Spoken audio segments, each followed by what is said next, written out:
আজকে আমি আমার পেঁপে গাছ থেকে পেঁপে পারবো। এখন এই পেঁপে গাছটার একটা অংশ আছে, বাজার থেকে আব্বু আমাকে মূলত 3টা পেঁপে গাছ এনে দিয়েছিল।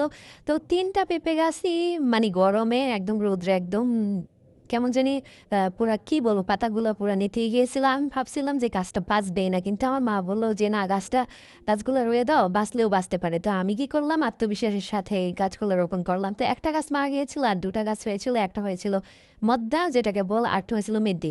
এই যে 2টাই হয়েছিল, তাই মন্তা গাছটা আব্বু কেটে দিয়েছে। আর মেথি গাছটা তো দেখতেই পাচ্ছেন, মাশাল্লাহ অনেকগুলো পেঁপে ধরেছে। তো পেঁপেগুলো রং ছড়েছে, তো পাখিতে খেয়ে ফেলে, পাখিকে খাওয়ার জন্য রেখেছিলাম। তারপর আম্মু বললো যে গরম পড়ছে, পেঁপে খেতে গরমের ভিতরেই ভালো লাগে। তো যেগুলোতে রং ছড়ছে সেগুলো আমি একটা বাসায় পেয়ারা গাছের টনি দিয়ে তারপরে এই যে পাকতেছি। আর এই পেঁপেগুলো কিন্তু অনেক মিষ্টি। আর যে পেয়ারা গাছের ডালটা দিয়ে এই পেঁপেগুলো পাড়তেছি, ওই পেয়ারাগুলো অনেক মিষ্টি। এই যে ফাইনালি এই যে রং ছড়েছে অনেক সুন্দর। এর থেকে বেশি রং ছড়লে ও পাখিতে খেয়ে ফেলে সবগুলো, ইঁদুরে কেটে ফেলে। এই যে সবখানে ছড়িয়ে ছিটিয়ে আছে, আমি একটা একটা করে সবগুলোকে খুঁজে খুঁজে বের করে নিচ্ছি। পেঁপেগুলো মার্শাল্লাহ অনেক মিষ্টি আর অনেক পরিমাণে পেঁপে ধরেছে গাছটাতে।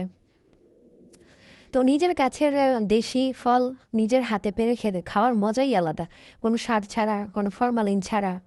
এটা একটা আলাদা একটা আনন্দ। আর বাসার ভিতরে যখন কোনো ফল ফলাদি গাছ থাকে, ফুল গাছ থাকুক, যাই থাকুক, সেগুলো থেকে পেরে নিজের হাতে পেরে খাওয়ার মজাটাই অন্যরকম। তো আমাদের বাসায় সবাই পেঁপে খেতে অনেক ভালোবাসে, আর পেঁপেগুলো মিষ্টি হওয়ার কারণে এর কদরও বেশি। দেখা গেছে যে 2-3টা পেঁপে কাটলাম, মুহূর্তের ভিতরে খাওয়া শেষ। আমার আব্বু অনেক সবার থেকে বেশি পছন্দ করে, আব্বু আব্বু খেতে অনেক পছন্দ করে। তো পেরে নিয়ে এলাম। পেঁপে খাওয়া শরীরের জন্য অনেক ভালো। তো এই যে ফাইনালি আমি পেঁপেগুলো সবগুলোকে খুঁজে খুঁজে বের করে নিয়েছি, 3টা পেঁপে পেরেছি। আর এটা কি, এটা দেখে তো আমার হাসি পেয়েছে একদমই।